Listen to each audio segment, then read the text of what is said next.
Þorvaldur Þórðarson is an Icelandic geologist. He's an expert in the volcanology, and he has been advising for a long time about the risks associated with the, volcanic eruptions. He shed light on this. People like that can be unpopular sometimes. Not just him. I'm not talking about him personally.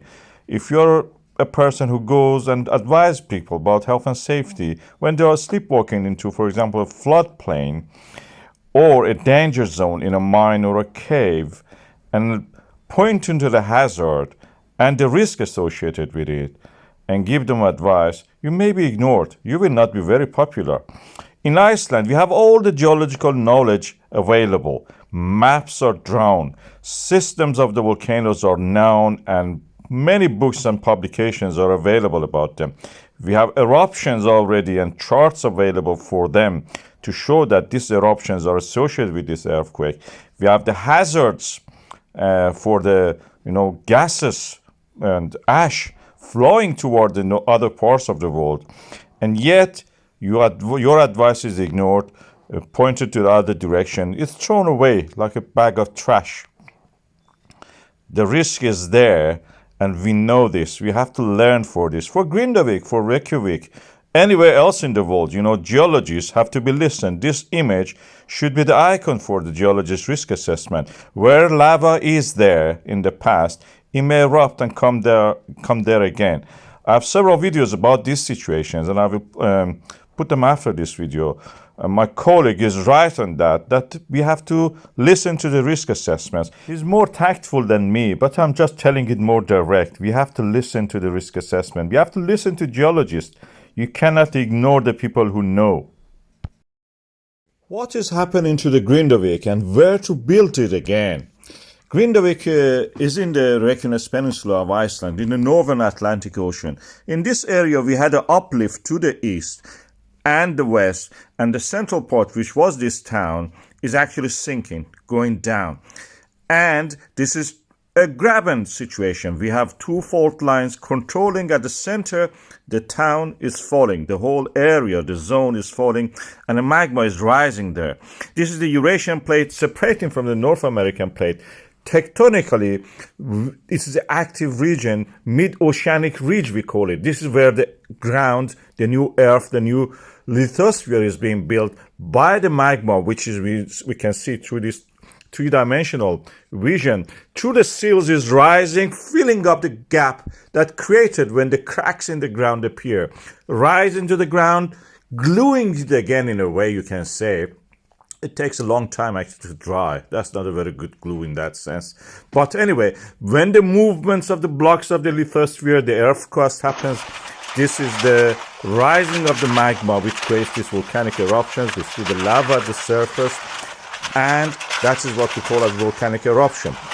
Grindavik, where it is now, people probably will not return to it. If they can get insurance money for it and go somewhere else, they would probably do it, although it is home for many of them. But there are possibilities that you can actually take the old Grindavik and put it somewhere that is actually the land is rising to the east part of it, where it is more sheltered. Old Grindavik transferred to the east part in that peninsula is actually where it is rising. You will be safer probably in that sense. Grindavik is like Florida for the United States of America. It has a subpolar oceanic climate, very similar to the Faroe Islands or the very northern parts of the Scotland. It is ice-free through the year, so it's a favorable place. Florida in America is such a place. Expensive, very rich people only can live there, but we can build it again. This is a future probably for a Grindavik to move a little bit to somewhere safer.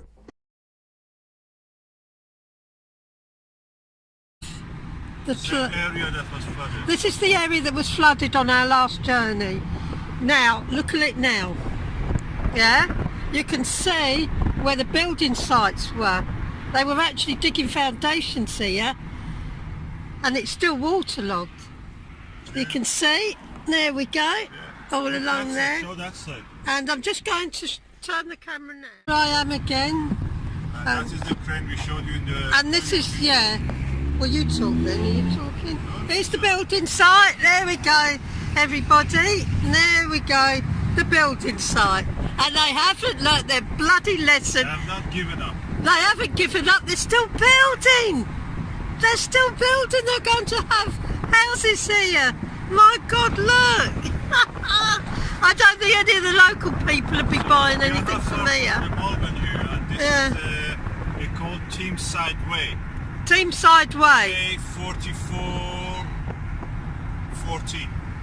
Okay, on the A4440, and I think I can catch this little vehicle working overtime on a Saturday to make up for lost time. Yeah, to make and buildings and sell it as quick as possible. yeah, and they're over there. Digging. Yeah, they're digging. And you see more boats there, I think.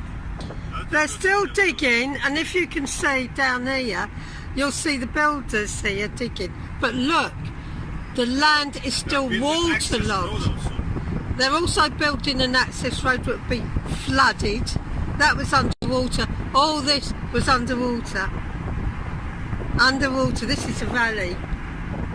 And Take it a little bit more toward the ground, not less toward the sky. where you get the valleys, See more of the land, less of the sky, makes it brighter.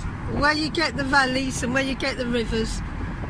If you've got mountains, Oh yeah, Malvern, Lamster, there we go. Leicester. Yeah. You see the sign. There we go, and there's the other building site. And I think this part was underwater too. Yeah, there was a big traffic jam here. Just don't go and live on this estate.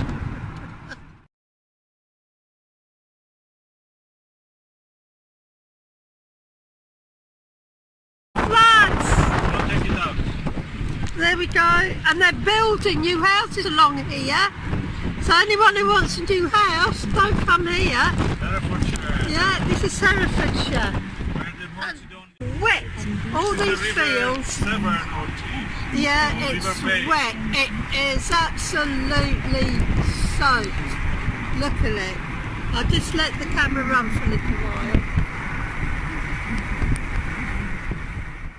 There's a little house there that is just about, I'm not sure whether it's flooded. There's a small row of houses. I think they'd have the pumps out there. Yeah, look, there we go.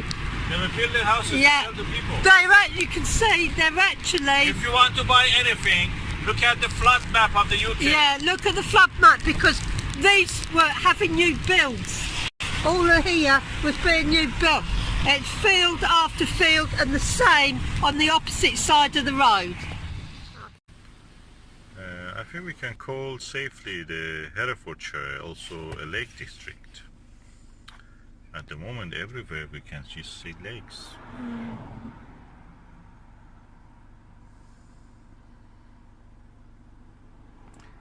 As some may say, where is the Prime Minister?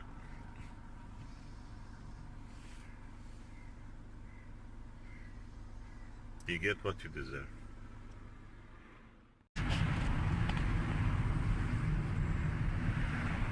We're coming home now. And yeah, they're still flooding on the other We side. have the lake district. Yeah, we're coming home now, and again, just showing you a few hours later. And this is the opposite side of the road, and those trees you see in the middle of that so-called lake, it's actually a windbreaker tree. That's a field, it's a whole field. And the same that side. Well, I can't, can I? Okay, there are. There's the cranes there. I think they're lifting bits and pieces out. I think they were actually there without knowing that was going to happen. Yeah, they were. These. They're building something. Yeah, they were, or should be, constructing buildings actually. They're building a new pier here. Yeah, I think they were building a new pier. They were doing something there. Queen Mary ship to come here, and cruise ship to come and take the passengers for Atlantic. But they were building something here. It's practically but- what you see here is the Atlantic Ocean. Yeah. There you go. Again, this side all. Oh, look at that Yeah, bridge. just a river bursted its banks. There we go. It's not severed. It's not the Bristol Channel. This is the It's River Team. River Team. There, that's the little River Team. Look at it. Tiny river. And that's both sides. Both sides. It just burst its banks.